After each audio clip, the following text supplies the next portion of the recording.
Hello everybody and welcome to TradeStation's Market Review. My name's Simon Clarke from Trade with Precision and I'll be discussing some of the key markets of interest right now. Now of course we've still got quite a lot of uncertainty in the markets over Greece and over the euro. We've also had quite a bit of news or quite a bit of volatility caused by the Chinese stock market last week as well. So because of all this uncertainty and no conclusion on the Greek situation just yet, I'm keeping my trading opportunities very short term, looking for intraday trading opportunities off some of these key levels and market structures that we can see in the markets. Now, there has been some very nice structures, some very nice moves in the markets over last week, and I expect that to probably continue until we have conclusion on the Greek situation going forward. If we come along and take a look at the markets that we looked at last week, we're looking here at the mini Dow future. Last week the market had gapped down. It had opened up around this key level around sort of 17,700, and since then it moved down to 17.5, sorry, 17.6. Now we identified this other level just below the 17.6 of around 17.4, which had been tested many times before, and in fact the market last week came back down and tested that level a good 3 times. Now more recently the market's broken just above 17,700 again, so we'll see this on the lower time frame, but it's starting to look a bit more bullish on lower time frames. Having said that, if we look at the structure here, we've got a high, we've got a low, we've got a lower high, a lower low, and we're just at that sort of point where potentially breaking to make a new high. However, when we look at the higher time frames, if we consider the daily to be looking not fantastic but marginally higher or marginally bullish, the weekly chart is in a clear downtrend. Got a clear downtrend on the weekly, but on the monthly we've got still a very clear uptrend. In fact, the monthly looking extremely nice. It's just come back into the 10-period moving average. So coming down to the 4-hour chart, we can start to see this in a bit more detail. The past 2 weeks here, we can see that we've had a gap down in the market, and then we've had trading between these levels, between these sort of range here, pretty much over the past sort of 2 weeks. Now we've just got a break above 17,700, but we have been having higher highs, higher lows over the sort of past few days, past few trading days, and we've had rising momentum here in our indicators too. So for me, I'm sort of at least looking here that the market could retest the 17,800 up here to close the gap. I think from there on, I think it's going to be very much keeping nimble, keeping an eye on the news and the sort of market sentiment from there.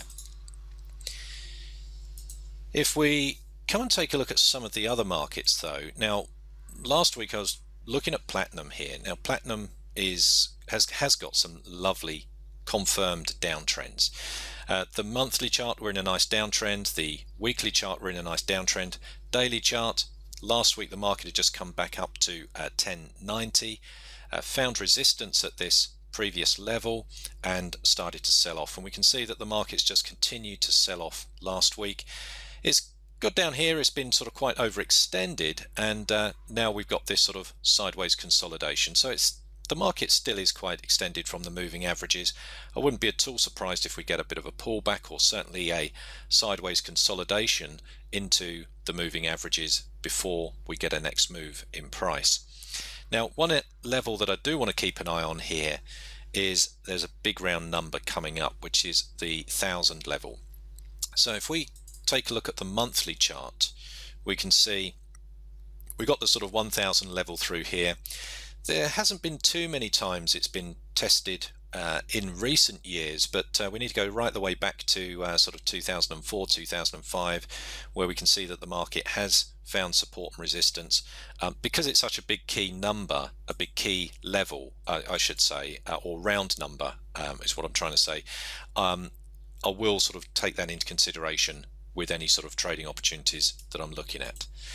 If we come down to the 4-hour chart, we can see here on the 4-hour chart there is a level that started to be put in here in price that the market's tested around this 1020 area a number of times, but as I say, we've got quite a bit of rising momentum here on the indicators, so I wouldn't be at all surprised if we get a bit of a consolidation here or even a bit of a pullback in price before any potential next move to the short side. Now, other markets that I was looking at last week was soybean meal, and we're looking at this lovely uptrend. We're looking for opportunities to take advantage of this.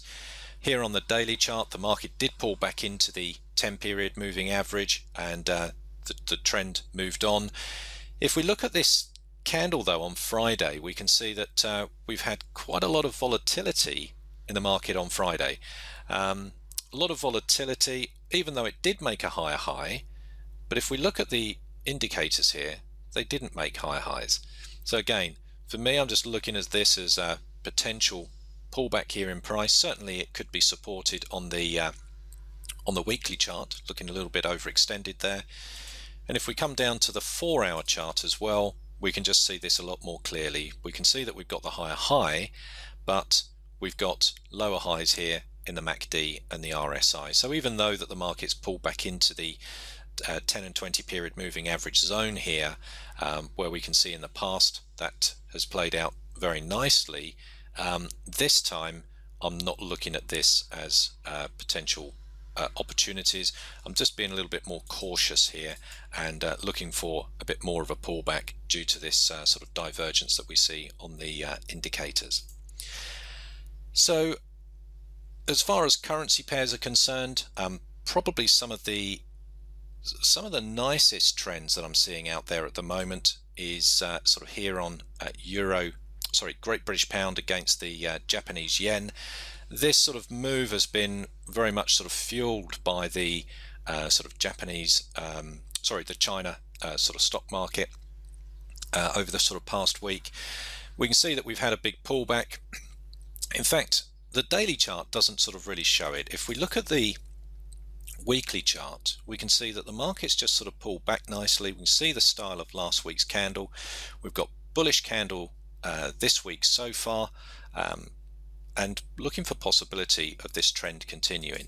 Now the problem of course with this particular market is it's going to be driven very much by the news, and we need to sort of keep a close eye on the news and China news and also Euro news, which could have an effect on the Great British Pound as well. So being very, very cautious on these markets because of that. But some of the nicest sort of strongest trends that we can see on some of these lower time frames are appearing on these markets. Certainly when you sort of start to come down to some of the lower time frames here, even if we come down to the 2-hour chart, moving averages all in the right order, market coming back in, it's certainly getting some nice moves here. So let me just come and tell you about the next webinar that we've got running here at TradeStation International. If we come down to the TradeStation International website, come and take a look at the webinars tab. We can scroll down. The next webinar that we have running is next Wednesday. It's predictive technical analysis techniques. This webinar we're going to be looking at a number of key different techniques that we use to be able to help us to read price action. The webinar's a 1-hour webinar. It's free to join. You can register for more information here or register to join the webinar here and find out more information about it.